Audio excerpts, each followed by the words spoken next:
Thomas, how'd you stay motivated through these injuries? What kept you going?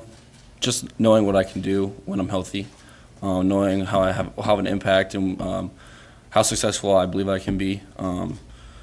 Just, I don't know, I feel like I have a pretty strong mindset, pretty strong-willed. I don't think that I could be broken. I can go through these injuries 3 more times. I'm not going to fold. I wouldn't take anything back the way it's been done because I think I'm stronger and better for it.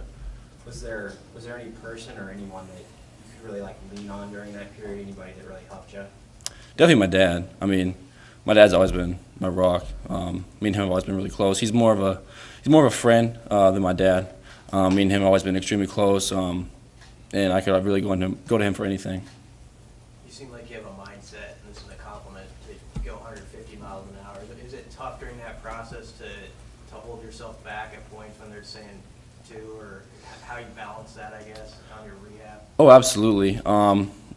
Yeah, sometimes, I love doing the things that other people hated because I knew the benefits that would come to it, I guess. I don't know how to say it, but I'm extremely hard on myself, probably my worst critic. And that's really sometimes I have to hold myself back is because that's what'll hurt me is when I'm too hard on myself and I'll let one mistake or one thing turn into 2.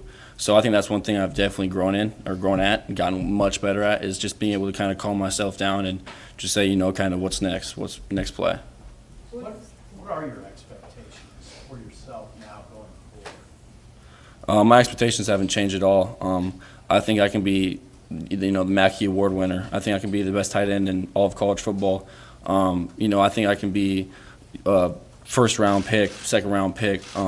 It's just I've had a few setbacks, and the saying is one setback is just set up for a major comeback, and that's kind of how I look at it. I don't think it's changed the destination. It's just changed, a little bit of the timing. What has this offseason been like for you? The off season? Yeah, what's it been like for you? It's been great. I love it. Competing, everyone's working. Everyone's working as a team. We have a great camaraderie as a team. I feel like the whole team's grown mentally, physically. Obviously, I feel like what I believe is that winter conditioning isn't really to get you in shape. I feel like it's more of a mental thing because everyone's going to go on spring break in a week, and you could lose everything you've gained in 1 week, really, if you're not really keep working at it. So I feel like it's more of a mental thing. Obviously, it's physical too, but I think it's definitely more of a mental thing than physical. It's been great, though. What have you thought of the new coaching staff and the way they approached the winter conditioning? This competition that they came up with, what did you think of that, and why did you play? I thought it was awesome for a few reasons. One is, you got to earn the respect of the coaches, and everyone can talk and everyone can say how great they are and why they're a leader, but really the true leaders will emerge from these competitions and from the work that they're having us do because it was not easy. I tell you that right now. There were some times when I was second guessing myself, it was tough. Sometimes I wouldn't see nothing but white. So it was pretty crazy, but it was extremely fun. I loved it. Loved competing, and I thought it was a great way for the coaches to kind of see, who's who, and who's really like the line in the room. Thomas, when you first heard about Marcus Satterfield, South Carolina tape, what was it like watching that specifically, and how many do you think you can transition yourself to what Marcus wants to do? Yeah, so right when he got hired, the first thing I had to do, I turned on the tape. They have a tight end, Jaheim Bell. They have Austin Stogner, Atkins. And really, I can see myself in all 3 of those positions. Austin Stogner is more, obviously he's a receiving tight end, but he's definitely more of a, blocking tight end where they have Jaheim Bell. He's a receiving tight end. He can line up as a running back. They'll do fun plays with him, reverses, screens. So I can see myself doing those things, but I can also see myself in the trenches, getting blocks, getting dirty, which I love to do. So I'm excited for that too. Will you be full go this spring? Oh yeah, I was full. I could have played last year. There was times where they wanted me to play, and I was getting kind of yelled at on the sideline for not being able to play last year because I couldn't. I wasn't, medically released, which is probably the best decision in the long run. But if they had told me to suit up and play, I'd have been out there. Who was yelling at you? Well, I don't want to say, but I can probably. I don't know what they're doing now, but there's times where there were some coaches that were like, why isn't he suited up? Why isn't he playing? Because I would do I wouldn't go with the ones or anything. I'd be with the twos, or not the twos, the threes, fours against like the scout team ones, playing against, getting them ready really, and I was just getting myself. It was really just trying to benefit me and them at the same time because I wasn't going to play, so I just went and did things with the threes and fours and fives against the ones, and I'd be making pretty good plays, doing things that no one else was doing on the threes, fours, fives, and I'd be getting in trouble because I'm not playing. So. It had to be like frustrating because you want to be out there, right? Oh yeah, what? Yeah, it was hard. Yeah, definitely hard. Trainers wouldn't clear, was it the coaches or the trainers? The head surgeon wouldn't clear me. How did that make you feel though, when you've got coaches screaming at you that you should be playing, and then you've got medical people saying that you shouldn't be, like, kind of being that man in the middle? I mean, it made me feel good because I knew I was doing good on the field. Like coaches saw that I could help and benefit the team, but at the time, it wouldn't really have been worth it just because of how we were performing at the time. Not really performing, I guess, just how the team was doing as a whole at the time. We weren't really winning games at the time, so it really wouldn't have. If I would have gotten hurt or something like that again, there would have been no point to do it because it's not like we were competing for like a Big Ten championship or anything. What do you make of that tight end room, Thomas, with Coach Wager and a new transfer that was a big time recruit like you? What do you think of that group? Yeah, great group. Still filling out process, still getting to know the coach, obviously. He's more I see him and I'm with him more than really anybody else, especially in meetings and stuff like that. So yeah, still filling out process. Different style of coaching than all of us are used to. So I'm getting used to that. But yeah, and then Eric, he's a great player, great kid. We're all just learning the offense, so. You're following some pretty good tight ends in the past couple of years in Austin Allen, Travis Vokalek. Any words of wisdom they've given you over the years or anything that they've shown you that you really try to emulate now? More just like we all became pretty close, and I wouldn't say like I just know because of their success I can be successful too because they're great players and I can see it too myself, I guess. I wouldn't say any words of wisdom or anything like that, I guess. Just more like I don't know how to say, but like confirmation. Like they seen me doing things in the right direction before I got hurt, and then after I got hurt, I guess they would like kind of like words of confirmation, like you're gonna be fine, dude. We've seen what you can do, type of stuff like that. But we're all totally different. I mean, you saw Travis; he balled out in the NFL Combine. I can't wait to see what he can do at the next level. Hey, Thomas, give us an idea of how that point breakdown works in this offseason. How much was physical and how much was going to athletic events and community service and all that? Was it 50-50 or a little more? How does that help translate to the success on the football field? Yeah, it was definitely probably more like outside of football. We had like one competition really every Friday, and the winners obviously got the most points. I don't really know because every time it was a little different. They tallied it up, but the first week we lost. We were losing. We were the worst team by far. And after that, I was extremely upset. They called my name. They said Fidone last place. I was like, okay, that's not happening again. Got in the group chat. I was like, everyone needs to blah, blah, blah, do this, do that. And then the next few weeks we were winning. So the community service part's huge. And then like study hall, kids got points for study hall, which was huge too. Some kids, Keegan Minnie, for example, he elected to do extra hours of study hall just to get points for our team. So like that's how committed some of the kids were on the team. Chief, obviously, he'd drive to Omaha and he'd go do community service from schools and stuff here and there. So like everyone's had a different role. Mine was really just I would look at the schedule for the whole week, and then I'd tell everyone where to go, what time to be there. And Coach Foley, who was the pretty much head point counter, he said that it's never been this far of a part of a point spread.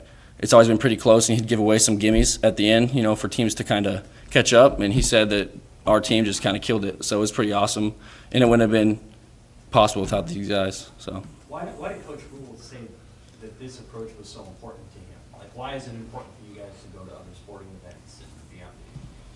I think just to show, I don't know the exact answer to that, but I would say just to, kind of show how committed we are, not only to ourselves, but to the whole community. We got new guys, that don't really know the Husker tradition, how dedicated and committed these Husker fans are, and I think it's important for them to see, kind of what they're getting themselves into. Because, one day the biggest fan will be your biggest hater. You make one play and they hate you, and the next day they love you. So it's really just, I think it's huge just for people to get out there and be with the community and also see the fans and meet with everybody and see how much people look up to you and have those conversations with those kids that, one day they might never forget. So I think that might be a big reason, but I don't know the exact answer. Nuts and bolts question. How many people on your team? Well, we've had a few quit, but probably 100 and... Oh, no, I mean on your team, your women's okay. I was going to say, there's 12. 12, including me and I think the coach. Might be 11. Sorry about that. No, it's okay. It's all good, man. Can you sense how just amped up guys are with a fresh start for everybody? With a new staff and this feeling like whatever happened in the past is in the past. Oh yeah, it's always great until it isn't, and I say that because your coach might have loved you and played you because he loved you, not because you were amazing. You know what I mean? Some kids is that, and some kids it isn't. Now they got a chance to prove themselves, and you've kind of seen it. And I don't want to name names, but you've seen kids that haven't had the brightest light shine on them, but they worked their butts off, and coaches are noticing it, and they're giving them, I guess, what they deserve, what they haven't had before. So it's great. I love it. What was like late November, December like for you as you're watching? Like, okay, who's going to be the coach, and sort of thinking about. Yeah, that was crazy. There were so many speculations out there. I didn't know who we were going to get. It was crazy though, because it's just you don't really know what to expect, to be honest. So I don't really. It's been a while ago, but I remember it was crazy. Did you ever consider leaving, or did you say, you know what, I'm a Nebraska guy, no matter who the coach is? You always have those thoughts. I mean, I'm not gonna lie. Yeah, I've definitely considered it before, because I lost my coach, Coach Beckton, who, in my opinion, is the best in the country. The dude was insane. He was so detailed. From the, if you had a step just an inch off or 6 inches off, he'd see it and he'd fix it. And yeah, but I feel like that's with anybody. And then once you get to see this new staff and see how they work and what they're doing, it changes you. So, Thomas, route running, route releases, do you work with any receivers to help you do that, or like how is route running and like releases and being kind of like a pass catching tight end, how important is that to you? oh yeah, I don't really work with anybody, honestly. No, I just watch a lot of YouTube. You can find a lot of good stuff on YouTube, a lot of great coaching tips, and the rule, it takes 5,000 hours to master one thing. I haven't mastered nothing, but I feel like I've gotten pretty good at a lot of things.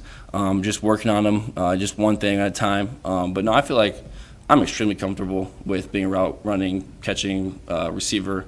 I'm the heaviest I've been, and I'm almost the fastest I've ever been right now. So I feel extremely comfortable. I'm excited. With the way you're listed at 235, do you carry the same?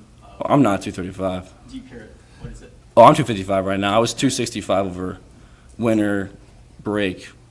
I was 265 at home. Home cooked meals got me up there. But no, now I'm like 250.